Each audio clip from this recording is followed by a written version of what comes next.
90% of illegal immigrants first enter the EU via Greece, putting a huge strain on the economy. So should Europe shut the door on immigration? It is a hot political and economic issue. Join me, Nick Gowing, in Athens for this Intelligence Squared debate here on BBC World News.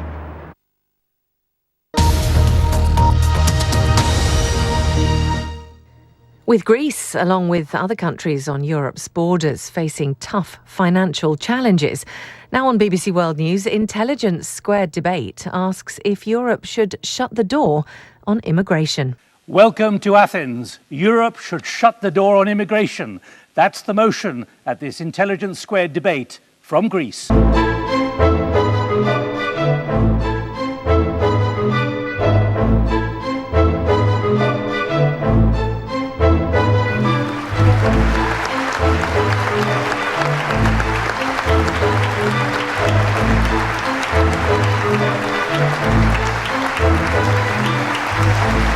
Hello, I'm Nick Gowing and welcome to the Onassis Cultural Centre here in the heart of Athens. Immigration has really become an acute political issue right across Europe. Countries are struggling now with the economic downturn, and nowhere more so than here in Greece, currently in its 7th year of recession.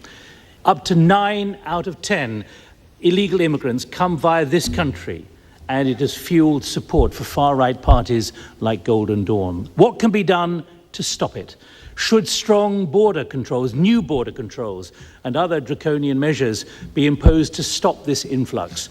And if so, can they be enforced? Is Europe full of people?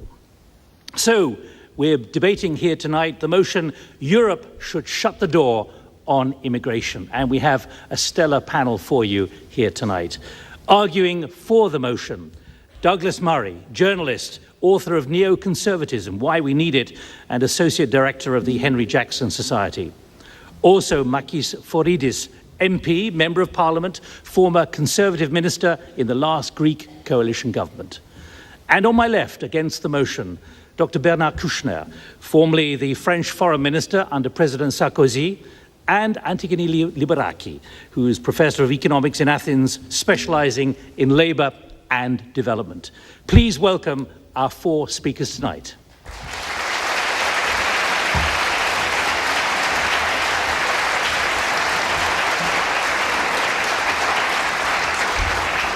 Well, shortly you're going to hear from the 4 speakers here, 2 for the motion, 2 against. The debate will then be thrown open to the floor. The audience was polled as they came in to this cultural centre before the debate to find out what they were thinking on this motion as they arrived. We want to find out how they've kept to their position or swung as the debate swings here on the platform. They will vote again towards the end to find out how much change there has been. First, though, let's listen to the panellists to make their opening statements. First, for the motion, is Douglas Murray. Founded the Centre for Social Cohesion, which was integrated with the Henry Jackson Society, described by some as a right-winger. He's also the author of several respected books, including Neoconservatism, Why We Need It. Your time starts now. Well, thank you very much. First of all, I should just lance a potential boil, I think, that may be present. It's not going to be my contention tonight. I don't think it's going to be my side's contention that immigration is only a bad thing, that it only brings negatives. Of course, immigration has historically and can still bring some good things.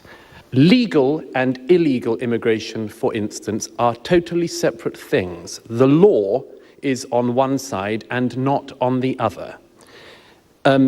Economic migration is one very distinct thing and very separate, for instance, from asylum. It is my belief that Europe should remain open to asylum seekers, that people who are genuinely fleeing persecution in other places should be able to find a sanctuary in Europe. So that is not one of the things that this side is going to be arguing against tonight. Of course, there has been some immigration across history on our continent. There have been Huguenots, Jews in Britain, we had Ugandan Asians. All of these things have gone on for many years, but not at all on the scale which we have seen in recent years. So we are talking about a scale that is totally different from anything that has gone before. And there's an additional point. All the politicians have got it wrong. All of them. All of their predictions have been wrong. Every time they have made a pronouncement about this, it has been wrong. In my country, we were told that when Poland and Polish workers were going to be allowed to come in, the Labour government said it'll be a few thousand, 650,000. That is an enormous magnitude to get something wrong, even for government. The recent census that's just been published at the end of last year in Britain demonstrated this. People who identify, after this massive period of mass immigration, people who identify themselves as white British people are now a minority in their capital city of London. We cannot expect that this will not have political consequences, and we cannot expect that people across Europe aren't going to feel something about that. If you become a minority in your own city, you are going to feel something about that. Of course, there are not only bad things that come from this, but there are some distinctly bad things that come from it. We have the problem, additionally, when migration happens at this speed, of the problem of integrating people. I wish it were possible to integrate people. I think it is possible to integrate people into Europe.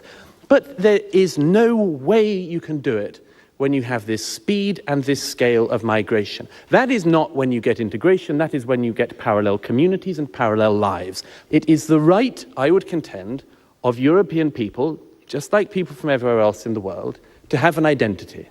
To have an identity, to be able to be proud of it, to be able to wish to protect it, and not to be called names, including the worst names going, for having that identity and wishing to protect it. You will hear tonight, I make a prediction here. I'm not a politician, I can afford to do it. I make a prediction. The other side will tell you that nothing can be done. That mass migration is something which we're just going to have to live with. That it is impossible to deal with. I think this is dangerous. Very, very dangerous. It is a dangerous thing to say when public opinion across Europe wants something to be done, that nothing can be done. Democracies and democratic governments and classes have to respond to the desires of the people. They have to address them and they have to do something about it. We have to end the era of nothing can be done. If this is not dealt with by the mainstream, if this is not dealt with on the centre-left, on the centre-right, by people in the mainstream of politics, this territory, this ground will be given over to extremists. I very much hope that is not done. I think that we have the chance still to deal with this in a mainstream democratic way. I am not arguing, our side is not arguing that we slam, or we should slam, the door of immigration shut. I am certainly not arguing that we should lock that door. But at the very least, we need to give that door a firm but gentle push. Thank you.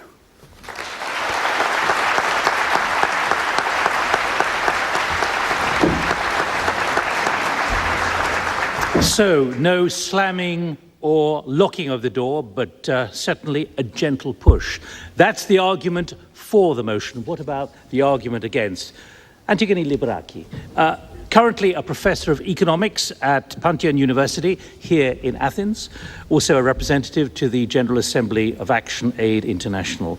She's advised governmental and non-governmental bodies and has written extensively on immigration and labour market issues. Thank you.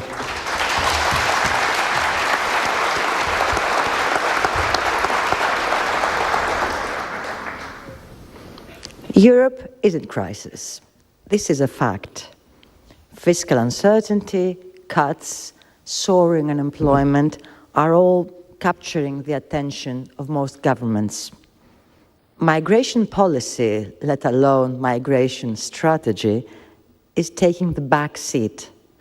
In order to assess the merit of shutting the door on immigration, first we need to reflect on what we know about the issue. Well, what do we really know about immigration? We know a couple of things. First, that 1 out of 10 Europeans were born in other countries.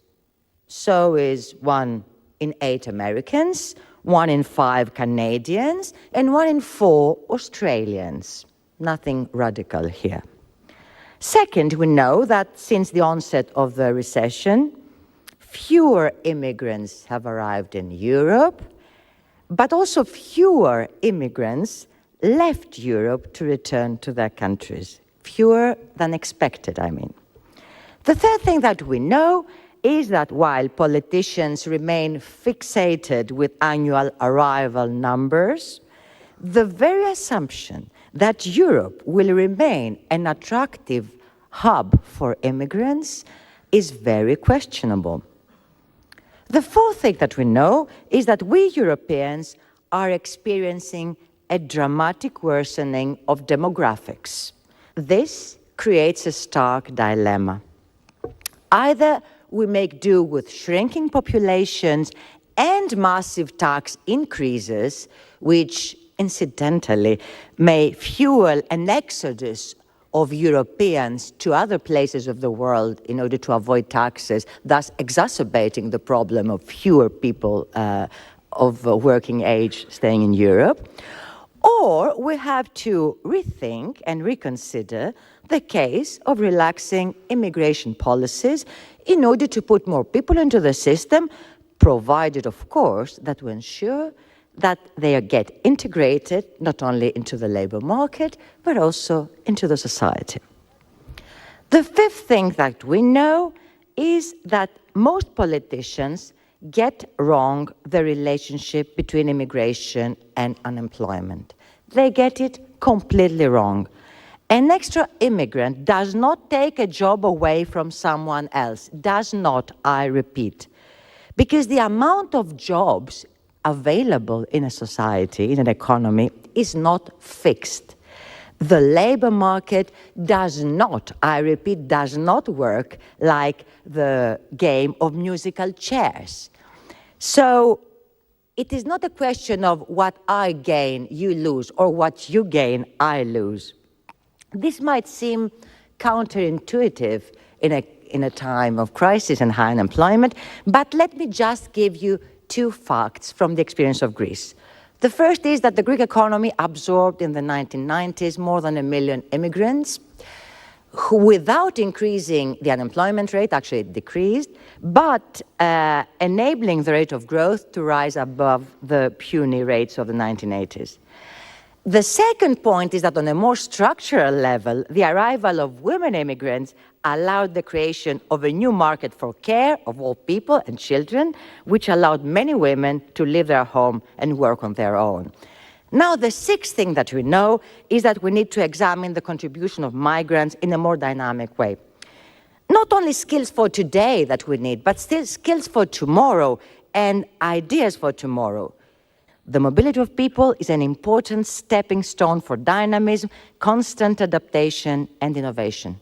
Far from shutting the door on immigration, we need to integrate it into the vision of the future of Europe in 20 years' time, because we need to attract more migrants, and also because we Europeans have a moral obligation towards the rest of the world, and we cannot prosper in our ivory tower because no such tower really exists. Thank you.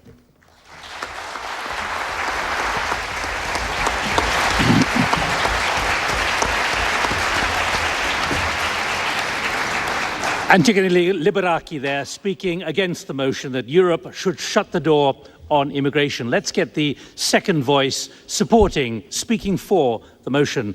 Makis Foridis, who is minister in the previous Greek Conservative government, spokesman for the New Democratic Party, New Democracy Party, first elected as an MP with the Popular Orthodox Rally Party, which sits on the right and strongly opposes immigration. Makis Foridis, the floor is yours. Thank you.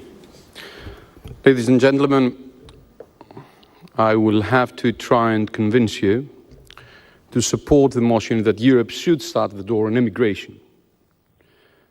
And in order to achieve that, I want you to think whether you should vote or you would vote on exactly the different motion. Should Europe open the door on immigration? Should it have it wide open? Should we have and adopt a policy of open door to immigration? Because if you decide for a no on that question, then rationally you should vote for yes on the other. Now, let's suppose we would adopt the position to have an open door policy on immigration. What would then happen? This would practically mean that anyone from any place in the world would be welcome to decide in which place of Europe he would like to go. And let's also raise another parameter, which also we have to deal with. Do we accept that every people, every nation has the right to have a national identity, has the right to have its core values? And are those values challenged from massive immigration or not? Don't we have experience of that? Don't we have such kind of confrontation? Don't we feel in some areas of Greece alienated, like those areas really now do not belong in the Greek territory? Don't we experience the consequences in a cultural level of this massive and uncontrolled immigration? So the question is, do we now want to have an open door policy, or do we want to have a principled policy of migration? I say that if you believe the second one, then of course you are to vote for the motion. And also, I will argue that we face in Greece another phenomenon, a most dangerous phenomenon, a most crucial phenomenon. Because of the lack of this kind of migratory strategy, because of the lack of the existence in all levels of state controlling those migratory flows, who now tries to do the job of the state? A neo-Nazi group, Golden Dawn. When did we in Greece have become National Socialists or neo-Nazis? When did that happen? This has happened exactly because for many, many years, under ideas of open door policy, in practice, of non-existing policies, we have accepted year after year thousands and thousands, up to millions of immigrants. The state was not there. The state was not in the neighborhoods. The state was not there to confront the crime. The state was not there to protect the labor market. The state was non-existing. Who now is trying to fill this gap? An extreme right group of the worst kind.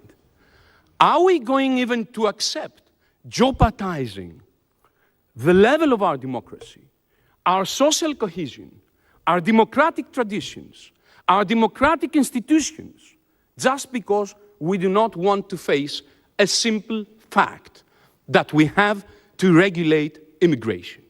Is that possible? I think that even the experience we have from recent governmental practice shows that yes, it is possible.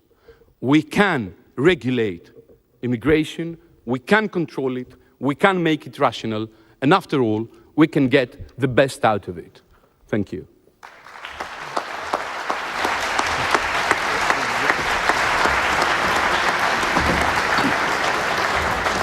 Makis Foridis, the second voice firmly in favour of the motion. Now, the second voice against the motion, Bernard Kouchner, formerly the foreign minister in the government of President Sarkozy, founder of Médecins Sans Frontières, strong pro-European, and written extensively advocating policies to control immigration by helping to develop countries which generate the largest number of immigrants seeking new lives, particularly in the European Union. Thank you very much, Chairman. Let me share with you the basic truth. Whether you answer yes or no, there is no way to stop completely immigration. There is no way to prevent any human being from trying to seek a better future. You can try and build walls, barbed wires, camps. You can try and send them back. You can try and slow down the process.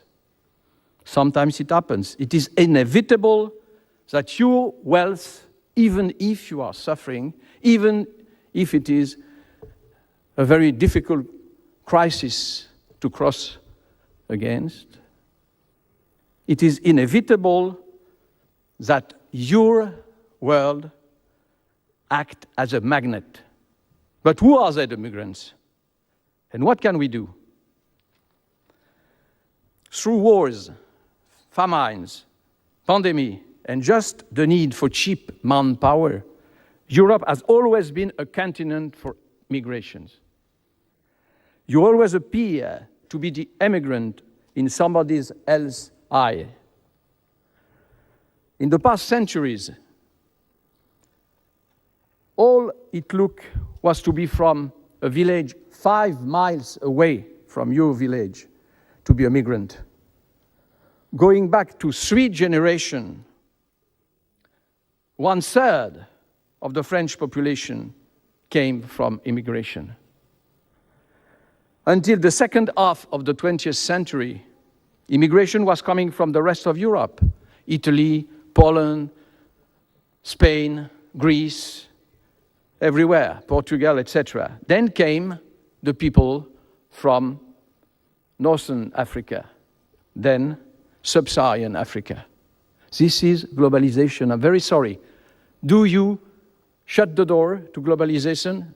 This is very uneasy. Migration has to do with fear. Poor immigrants have always been suspected of bringing in all sorts of evil which our society have already suffered from. They become a reflection on our own state of mind, of our own obsession and our own fears. What can we do? 5 points. It is a paradox in this time of globalization and increased mobility. There have never been more regulation and control. It doesn't work. Second point, EU members should share the burden in a more balanced and fair fashion. Immigration not be shared by all the 27 countries of Europe. Third point, an international law and national law will coincide together to sentence the people in charge of the trafficking, slaveries, trafficking of human beings. 4 points. Selective immigration has worked sometimes in America and Canada, but not from people coming from Mexico and South America.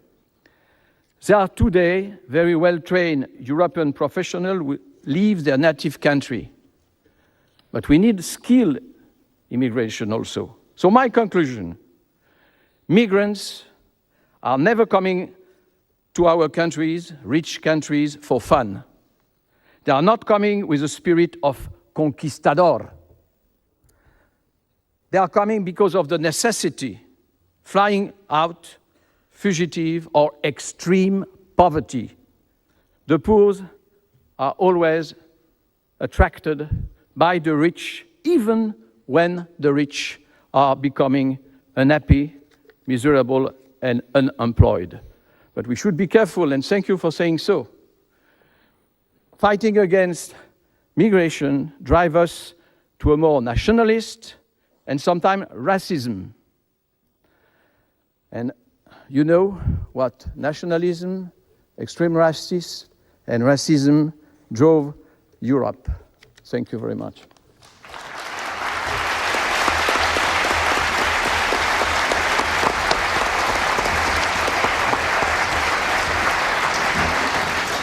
Bernard Kouchner, thank you very much indeed. So you've had 2 presentations from those supporting the motion, 2 from those against the motion.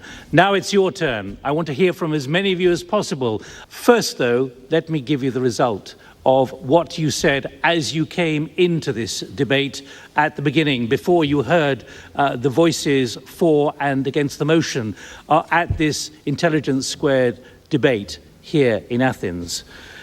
24% of you were undecided. That means there's a lot still to play for on either side from the speakers. Those against were 55%. Those for the motion were 21%. So you've got a lot of work to do to try and convince the 24%, but you could technically still make it close to something like equality, or at least a division of about 50-50. Now, who would like to speak from the floor? Put your hand well up. Over there first, please. My name is Christina Poulit, and I would like the part for the motion. If your name was Hassan and you were born in Syria nowadays, how would you argue tonight, frankly speaking? I would like to make a point to Mr. Murray, and I would like to ask you why you feel that the presence of 1 or 2 or 1,000 people with a different identity within a society threatens the identity of the people who were in the society originally. Whether you believe that is a legitimate concern or a primal fear, and whether you agree that when a primal fear drives a crowd, they become a mob, and that a politician should follow a mob and not provide leadership by calming the mob down and giving them a reason. Thank you. And towards the back.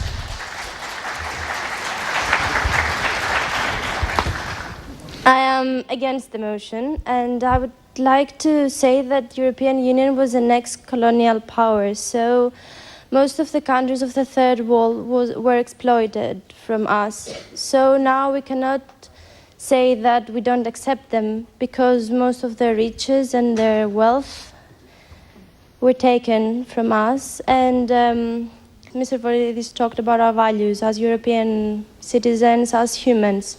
Well, I think globalization takes them from us and not immigrants.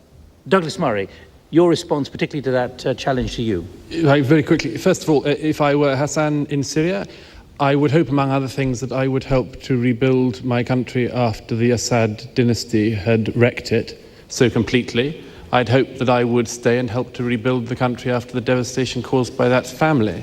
Secondly, the gentleman here who said, why are you threatened by 1 or 2 people? I'm not threatened by 1 or 2 people. Nobody is threatened by 1 or 2 people. The figures I gave you showed we're not talking about 1 or 2 people.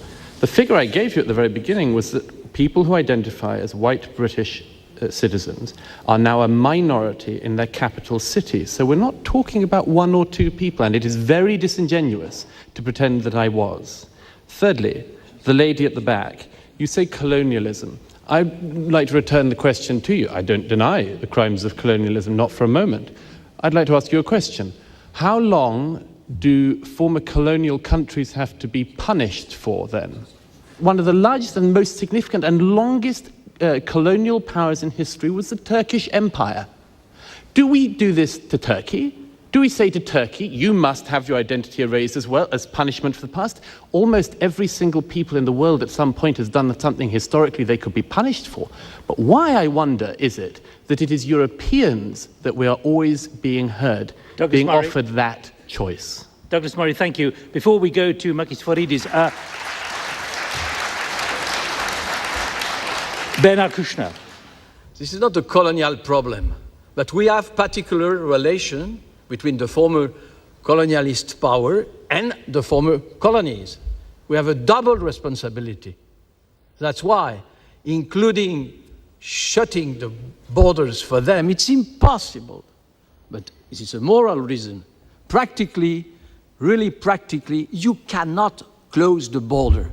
It has been tried several times, 1,000 times. Makis Voridis, some challenges there from the floor. The question, the identity issue. First of all, could you or would you accept that there could be identity clashes?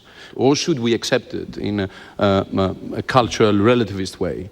Or would you react the same, for example, if there are traditions who treat women inhumanly in a way that are completely negative and alien to our tradition? If I remember correctly, Greece was never a colonial country.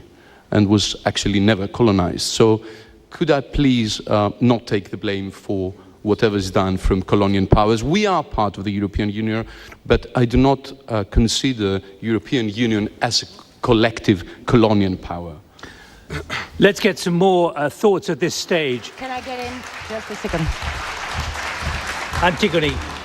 Right. On the question of values, communities holding different values and identities are perceived as threat only when they're discriminated against to such a degree that they feel they're not part of the community, and this is the reason why they are pushed into extreme behaviors. Allowing religious freedom, and of course the example. You have to let me finish because this is not my native language, and I have difficulty. But there are countries there that they have recognized all kinds of rights, and this is not the case. There are still you allow him to This is the I'm encouraging democratic conversation. This is not conversation. This is bullying. All right. Well, he has been asked.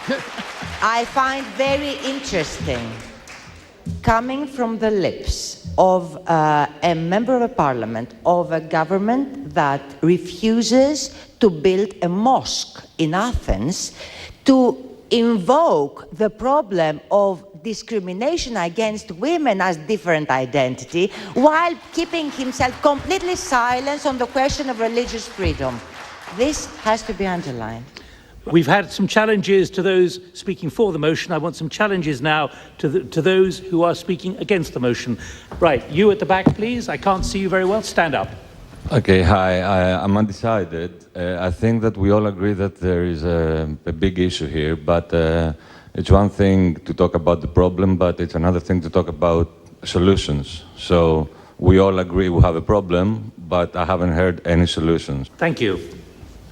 My name is Andre, and I'm half Lebanese, half Syrian, half Canadian. Okay? How can you be half of each when there are three? Well, I don't...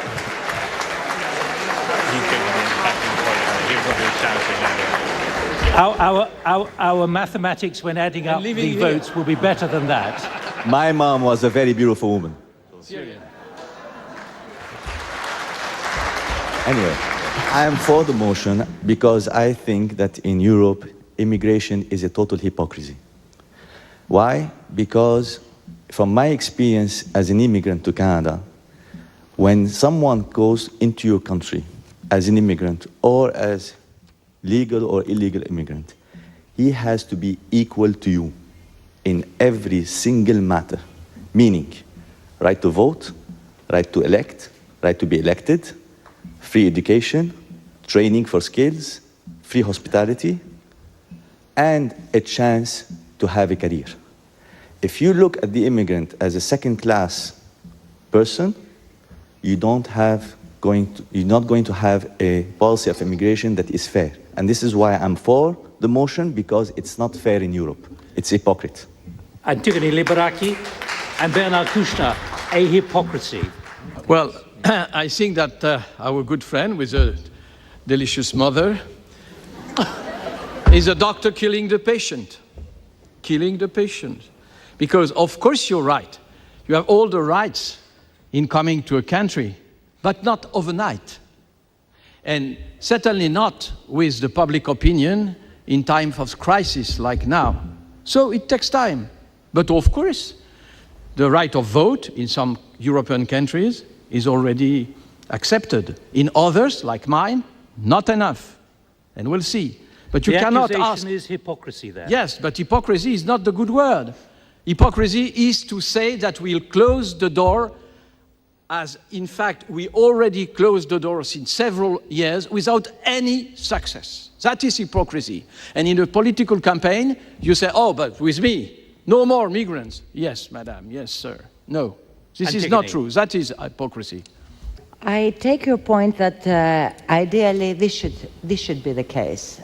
Everybody should be completely equal to anybody else. I think we should not forget this, but we have to make sure that we adopt the steps that will get us there and not to hell backwards. So I can see that there can be some tactic movement. Douglas Murray. Can I come back on that? I like the fact that migration has occurred. What I do not like, and what a lot of people do not like, is when instead of cosmopolitanism, you get such mass migration as we have had in recent years, that you have parallel communities, parallel lives. I have been to Paris, Bernard. I have seen your banlieue. These are not cosmopolitan. These are single racial entities where they live separate lives in the same city. How can you select that? Well, At because the you're border? here. One is okay, the other is not?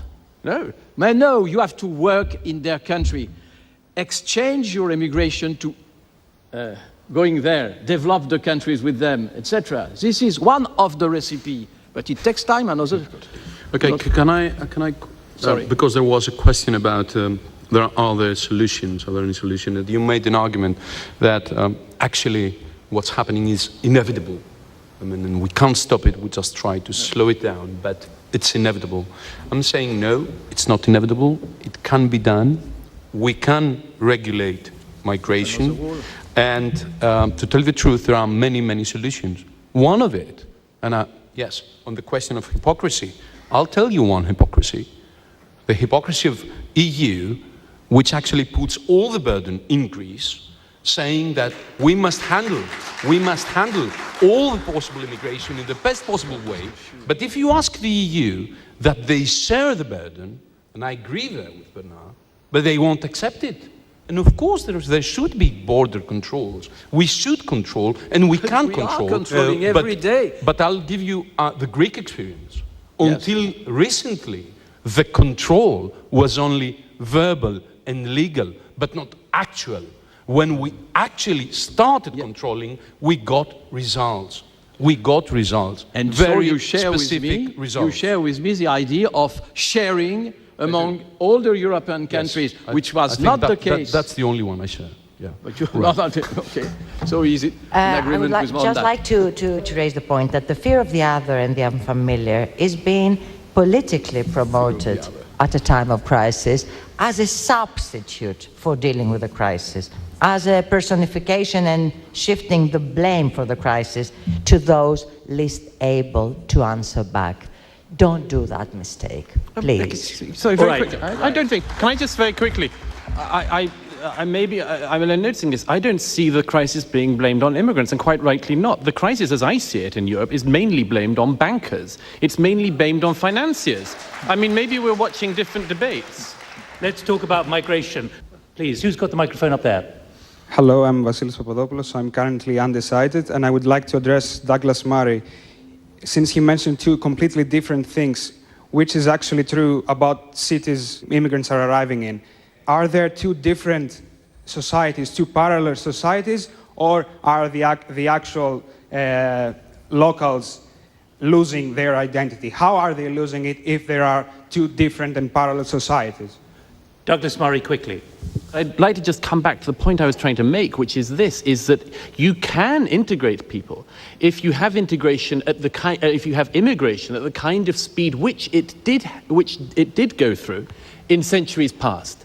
But if you have migration at the speed at which it is now happening, the examples I gave, the same amount of immigration every couple of weeks, every couple of months, as was happening across centuries before, then you cannot integrate people. Then you have no hope of integrating people. Then people will come in, they will not have to meet anyone from the society they are going into, and they will lead parallel lives. And there are all sorts of miseries that come from that. Two parallel societies at the same time. I think this is a very good example of the prejudice against migrants. You are doomed if you mingle because you affect natives, but you're also doomed if you stay separately because you sort of keep an identity. Right. Let me take it further towards the back, please. Who's got the microphone? I do. Okay, over there, please. I believe that this question of the motion wouldn't exist if two things were happening. First, if Greece had a serious immigration policy, meaning how many people we can afford, and secondly, if the government was performing its duties, meaning protecting the citizens in this country. Now, the question is when this will happen in this country, I'm for the motion, and the question is mainly addressed to the panelists who most probably will govern this country one day. Thank you. Microphone down here, please. And Mr. Voridis, one of your arguments, Golden Dawn, is rising because it is filling the gap of the structure. You're an MP of New Democracy Government Coalition Party. Do you believe that we should close the borders because the government is unable to take measures to fill the gap instead? Okay. Okay, so I think those two questions are actually related, and I'll have to tell you, yes, that actually the government is doing what now is doing what it should be done, and I think that that's a response coming too late, after too many years of actually no action, and because of that, you do have now the phenomenon at such a growth, and the reaction of the Greek people, which one must take into consideration. Because I'm telling you, no one, I think, actually believes that 10% of our people, of our citizens, have become and turned the last 6 months into extremists of that kind. But the fact that for too many years, no policy applied, I think, yes, it does provide an answer to this social and political phenomenon. And the way to address that is that the government should keep doing what it has continued to do, which is exactly the opposite of what the other side is proposing. Politicians have a great responsibility for having 10% of the population sharing neo-Nazi views.